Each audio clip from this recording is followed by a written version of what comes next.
Bienvenue dans le lac Jambe sur Darji School. Aujourd'hui, nous allons encore voir un challenge qui revient très souvent en entretien, mais qui est un algorithme très intéressant qu'on appelle le Move All Zeros. Donc, pour le Move All Zeros, on vous demande de prendre une séquence, elle n'a pas à être triée, une séquence qui contient des zéros et faire en sorte de faire bouger tous les zéros d'un côté ou d'un autre de cette séquence. Mais les chiffres qui sont à l'intérieur et qui ne sont pas des zéros doivent garder la même chronologie. Donc, avec celui qu'on est en train de regarder sur le tableau, si on dit par exemple de bouger tous les zéros sur la gauche, on doit avoir les 4 zéros sur la gauche et l'ordre doit être 1, 2, 5, 6, 9, 8. OK? Donc, l'ordre ne doit pas changer. Maintenant, la plupart du temps, quand on vous donne un exercice de ce genre, on vous demande de ne pas utiliser un autre tableau, de le faire à l'intérieur du seul tableau qui existe. Je dois avouer que j'avais beaucoup de problèmes à comprendre ou bien même à voir comment résoudre ce problème. Mais si vous avez suivi nos épisodes, à chaque fois qu'on vous demande de faire une permutation, une transposition, ou bien avoir comparé des éléments, vous devez immédiatement penser à utiliser plusieurs index. Maintenant, comment vous utilisez ces index-là, ça devient l'astuce et ça vient avec la pratique.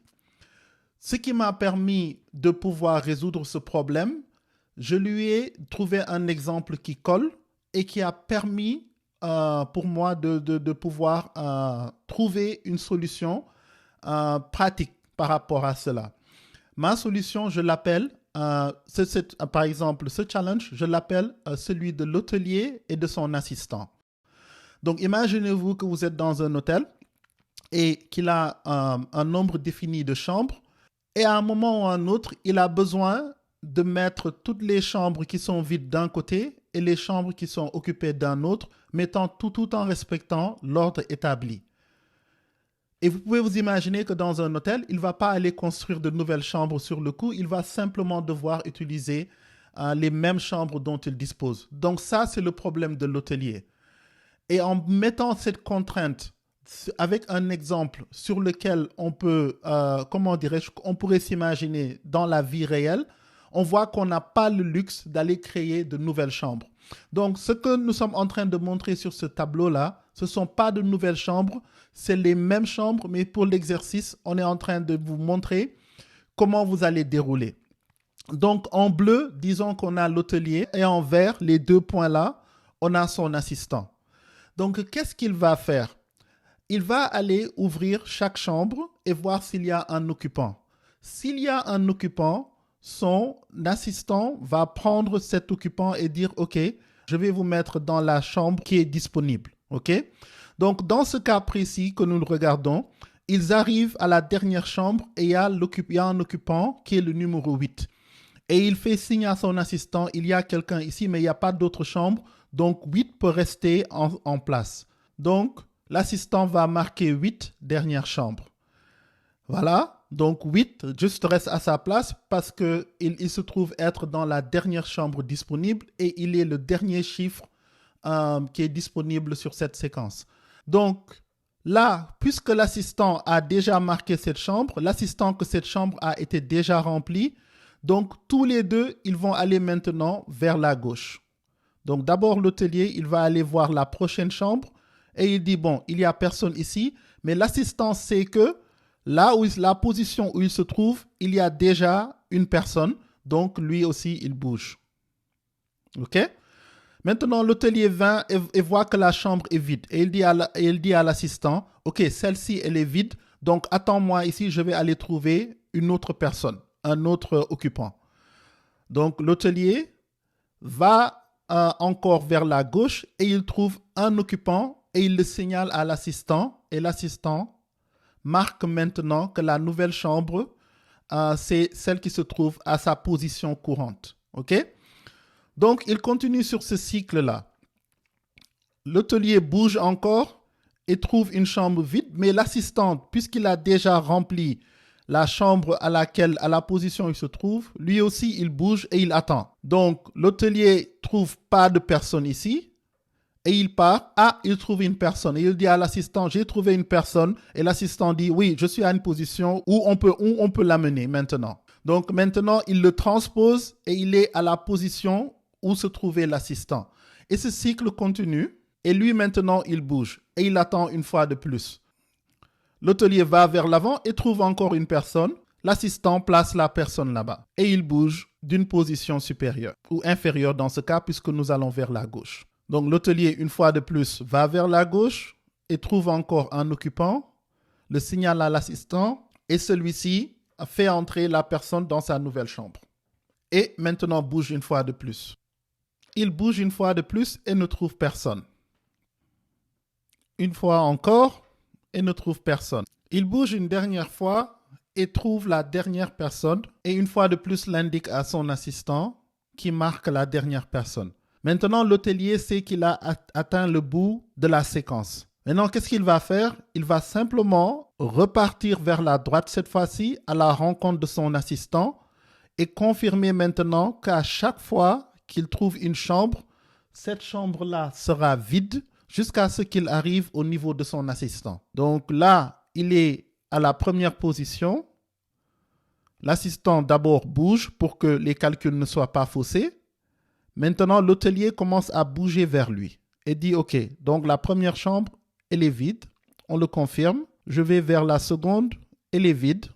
La troisième, on s'assure qu'elle est vide. Et là, je suis maintenant à la rencontre de l'assistant. Et je m'assure aussi que celle-ci est vide. Et vous voyez, maintenant, en travaillant en équipe, ils ont pu faire la transposition des occupants sans pour autant changer leur ordre parce qu'on a toujours notre 1, 2, 5, 6, 9, 8 et tous les zéros ont été maintenant permutés vers la gauche. Donc, vous feriez la même chose si vous devez faire une permutation à droite, par exemple, les bouger vers la droite. Simplement, ils commenceraient au début cette fois-ci et ils arriveraient à la fin avec le même cycle qu'on a vu ensemble. Donc, dans le monde des algorithmes, on appellerait l'hôtelier le read index ou bien l'index de lecture et l'assistant le write index ou bien l'index d'écriture.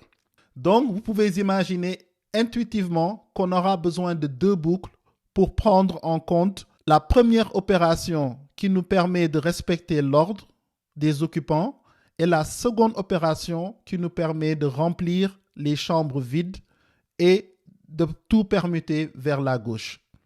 Donc sans plus tarder, une fois de plus, passons au code.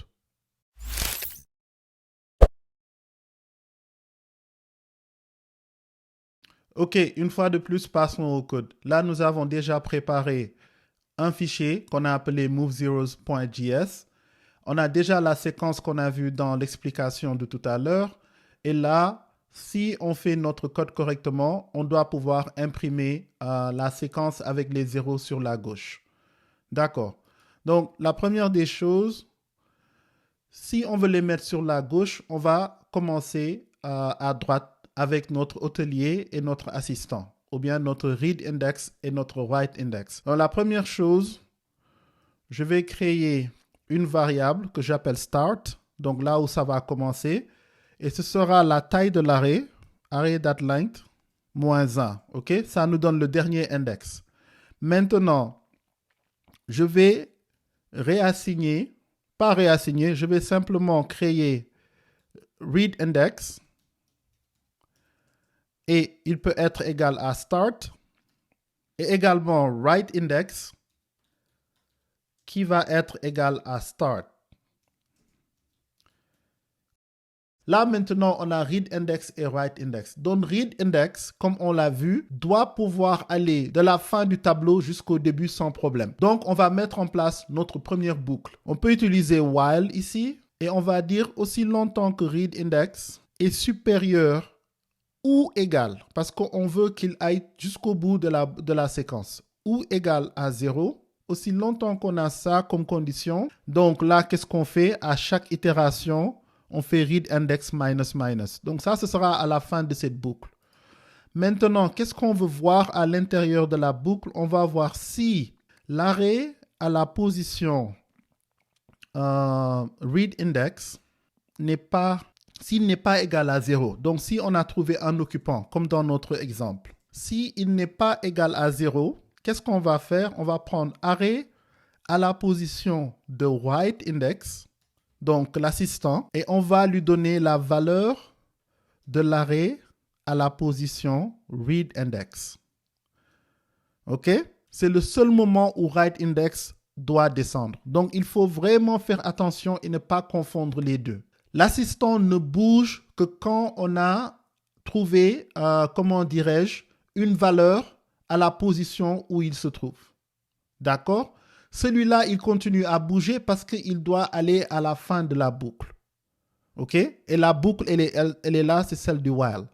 Donc ça prend notre première condition puisque la séquence va être traversée de la fin jusqu'au début. Et à chaque fois qu'on a un non-zéro, le write index va mettre à jour la valeur et il va aller vers le bas. Alors que le read index, qui est notre hôtelier, lui, il continue à traverser. Donc, après qu'on ait fait tout cela, on va mettre une seconde boucle ici. Mais cette fois-ci, on peut simplement utiliser un for. Et on va dire let I qui va être égal à 0. Ça va commencer au départ. Et cette fois-ci, la condition de sortie pour cette boucle, ce sera que I soit moins ou égal. Donc, n'oublions pas l'égal. Parce qu'il doit aller jusqu'à la position là où se trouve son assistant. OK? Donc, I inférieur ou égal à quoi? À write index. OK? Et là, maintenant, I++. D'accord. Et qu'est-ce qu'on fait? Il ne fait simplement que prendre l'array à la position I.